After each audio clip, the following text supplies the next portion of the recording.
তো আরেকটি problem Microsoft ওয়ার্ডে আরেকটি প্রবলেম সলভ করার জন্য আপনাদের মাঝে হাজির হয়ে গেলাম। আজকে দেখাবো কিভাবে এই অস্বচ্ছ ছবিগুলা, এগুলা কিন্তু দেখেন ব্যাকগ্রাউন্ড কিন্তু কালো। কিন্তু হচ্ছে আমার পেজ কিন্তু সাদা একদম হোয়াইট। কিন্তু এটা কিভাবে আমি এই হোয়াইটে পরিণত করব বা এই লেখাগুলা সেম থাকবে বা এই ডায়াগ্রাম গুলা সেম থাকবে কিন্তু এই যে ছবি যে এখানে যে ছবি নিছি এই ছবিটা যেন না বোঝা যায় সেটি কিভাবে করব তো সেটি আজকে দেখাবো। তো চলুন।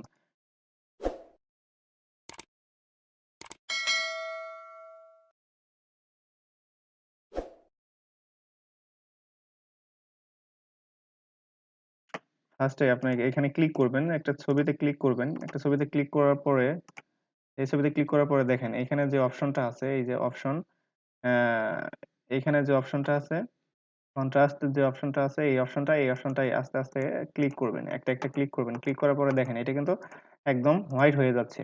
দেখেন কত সুন্দর ডায়াগ্রামটা কিন্তু এখন মনে হচ্ছে যে আমি নিজে ড্র করছি, কিন্তু আসলে কিন্তু ড্র না, এটা একটা ছবি। তো এই ছবিটা কিন্তু খুব সুন্দরভাবে কিন্তু আমার পেজের সাথে মানিয়ে নিয়েছে। কিন্তু এইটা দেখেন কত কত বিশ্রী দেখা যাচ্ছে। তো এই এই যে ছবিটা আছে এই ছবিটা কিন্তু আমি এই হোয়াইট করব কিভাবে, এইটাও কিন্তু সেম। তো এখানে দেখেন, এখানে ক্লিক করতেছি, এই অপশনটাতে ক্লিক করতেছি, এটা কিন্তু আস্তে আস্তে হোয়াইট হচ্ছে। দেখেন একদম হোয়াইট হয়ে গেল।